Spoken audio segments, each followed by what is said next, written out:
What is up, YouTube? It's RSMario here, bringing you another Fire Emblem video. Alright, so it's been a while since we did a Fire Emblem video. I was waiting on some, I expected to do one of these soon. What I've been planning to do was, I was going to do a Fire Emblem month. So I was going to do from April 19th to May 19th, which is the release of Fire Emblem Echoes in America. I was going to do a month's worth of Fire Emblem videos. Like, I was going to do 2 new waifu videos, which is going to be Fire Emblem Fates versus Fire Emblem Awakening. I was going to do a new pairing video, as well as a couple of surprise videos that I have been working on over the last couple of weeks. And then, of course, I was going to start my coverage of Shadows of Valentia. Covering, the characters, the items, the weapons, all that kind of stuff, the same way I did with Fates. But, seeming as though the game released, well, it didn't release, it was leaked in Japan, so a full ROM is out there in the wild. I've actually seen people, like, streaming the sucker. I'm like, you brave souls are streaming an unreleased Nintendo game on YouTube, and they didn't get killed. They didn't get, like, I don't know, but yeah. So the game is out there in the wild. So I was like, well, I guess I'll go ahead and pull the trigger on starting the coverage of the game. So it's gonna be one of several videos I'm gonna release this week on Fire Emblem Shadows of Valentia. I did put the Let's Play on hold for a second because I'm having sound issues. I might just release the 2 episodes I have already, but the sound is weird, so I don't know if I'll do it. It doesn't sound right to me.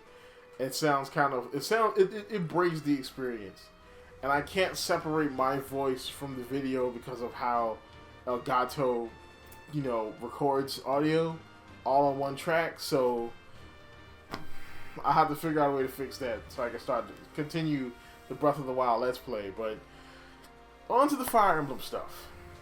So this is top 8 things you need to know about Fire Emblem Echoes, Shadows of Valentia. So this is basically going to be like a Fire Emblem fan like myself, who's relatively new to Fire Emblem, being as I only played Awakening and Fates, going to Shadows of Valentia, which is a remake of an older Fire Emblem game. If you're like me, you're going to need to know these 8 things about this upcoming game. So number 8 is Melia's turn wheel. So this is an interesting little thing. I don't think this was in the original Fire Emblem Gaiden. Basically what it is it's a pinwheel type of thing that turns back time by 1 turn so far. And basically by turning it back time 1 turn, you can go back and fix a mistake you made. So say you did something dumb and someone dies. So you can use the pinwheel to go back, or the turn wheel, not the pinwheel, to go back by 1 turn and fix a mistake you made. Yeah, this seems kind of lame, but I think it's going to be worth it because I think this game is going to be hard. And of course, you may not have to use it. It might be one of those things that's optional if you really want to play hardcore like that. It's an optional thing you can use. Me personally, I'm gonna use it to scout. Like I'm gonna like just run ahead into an area, what I'm saying, and just scout ahead. And when I get murdered in an ambush, then I'm gonna go back. Like, okay, don't go that way because there's like 8 dudes over there. But yeah, there's also items you can add to the wheel to increase the amount of time you can go back. So that's also interesting. So number 7 is there's an explorable open world, well, not open world, an explorable overworld in this game. So yeah, you can actually explore an overworld. So you can explore dungeons, and you can explore towns. And so of course in towns you're gonna go and buy your items. You'll go to the blacksmith.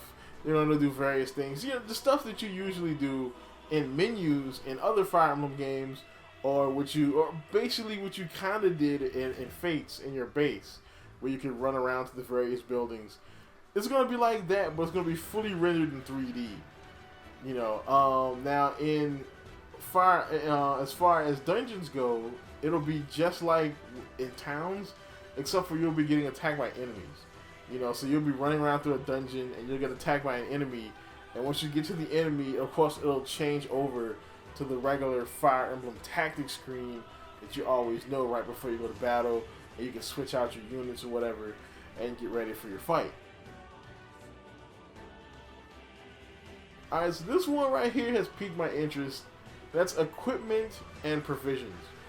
So, Fire Emblem is taking another page out of Pokemon's handbook, and they're giving you basically hold items.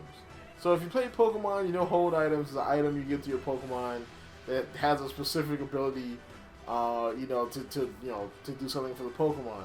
Same thing goes here for provisions and equipment, and even some items that are holdable by various different people. Now, as far as provisions go, provisions are food items. These are pretty much exclusively to regain health and fatigue, which is something I'm going to touch base on a little bit later. You also can get various boosts like increasing a stat permanently with different food. There's also different things that are only available for older characters. So there's alcohol in the game, so your character has to be 20 in order to drink it. So the main characters can't even use this item since both of the main characters are 17, I think. But yeah, items are interesting, and provisions are interesting. Equipment are holdable items that actually increase one of your stats as long as you're holding it. So like a shield or a ring or something to that extent. They also teach you skills. So while you're holding this item and using this item in battle, you're slowly learning a skill from this item. And you'll be able to use that skill after a specific amount of time, holding that item. Number 5. So characters actually get fatigued in this game.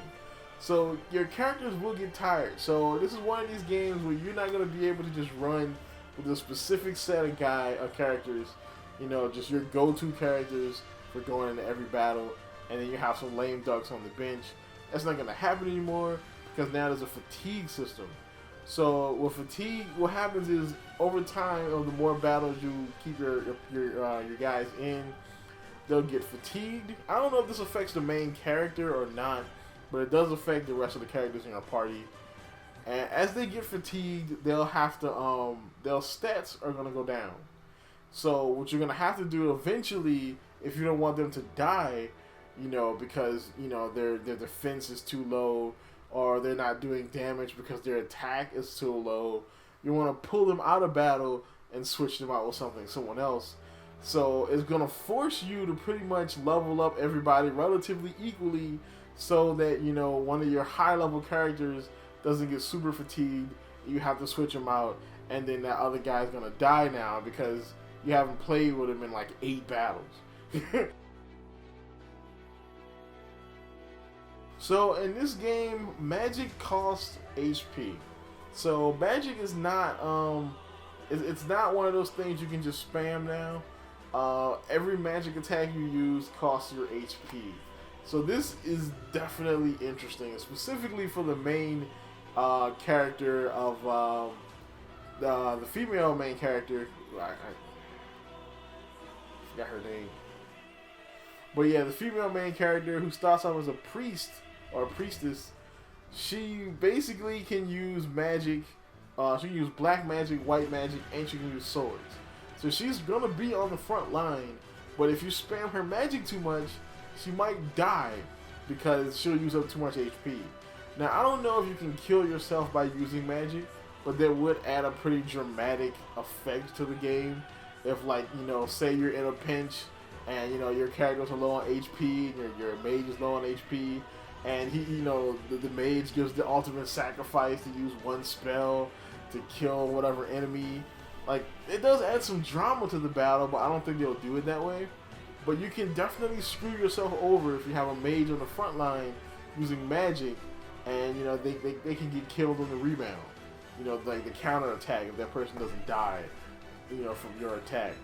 But yeah, magic uses HP now, so just be wary of this. Alright, so there's no magic stat in this game. So that's another interesting thing. Like in Fire Emblem Fates and an Awakening, there is a strength stat or an attack stat, and there's a magic stat. So of course the strength stat goes for your physical attacks. You know, how you use lances, axes, swords. You know, your physical weapons. And of course, magic goes for how how powerful your magic is and how powerful your healing spells are. Now, there is none of that in this game. Everything is monitored by your strength. So the strength of your character determines how strong their magic is going to be and how strong their attacks are going to be. So this allows you to use characters that would normally be strategic, like would normally be physical characters. You can actually use them as mages and vice versa without having a dramatic decrease in effectiveness. Now there are some characters that just naturally are weak when it comes to attack. They might be used somewhere else, but you can switch up, off physical and magical abilities, which is nice. So speaking of weapons, there's no weapon triangle in this game. So this is kind of a bummer because to me this added a whole other level of strategy. Because one thing I like to do in Fire Emblem is I do like to split, specifically with the bigger battles, I like to split up into two teams. I like to do flanks and pincer attacks and all kind of crazy stuff like that. And what I usually do is I usually have two of each various unit. Like I have two sword people, I have two axes, I have two lancers, two bow guys, two healers, two mages. So this way, each team has a little bit of everything they can need, and then I'll send them out to do what they had to do. Now, I did this, because of the weapon triangle. Now that there's no weapon triangle, it does take away that level of strategy for me. And last but not least, the one everyone probably wants to know, support conversations. Yes, they're still in the game. Yes, you do have support combos. The only bad thing about it is it only goes up to A. So you can't get married in this game. There are no kids in this game. None of that stuff. So a lot of hardcore, older Fire Emblem fans will like this because, they thought that the kids and the marriage and stuff was kind of bogging down the game. Me personally, I like that. I mean, shoot, waifus has been like a freaking cornerstone video of this channel. But, I understand though, that's pretty cool. I did read through one of the main character supports, and it does look like they do have a romantic flair to them, kind of, sort of. So you can there's romance in the game. People just don't get married, which I guess kind of sucks, but hey, whatever. So this is it. That's it for this. This is the top 8 things you need to know about going into Fire Emblem Echoes, Shadows of Valentia. Valencia, that's a long name. But that's about it for this. Watch out for my other Fire Emblem videos. Like, comment, subscribe, and as always, keep it real.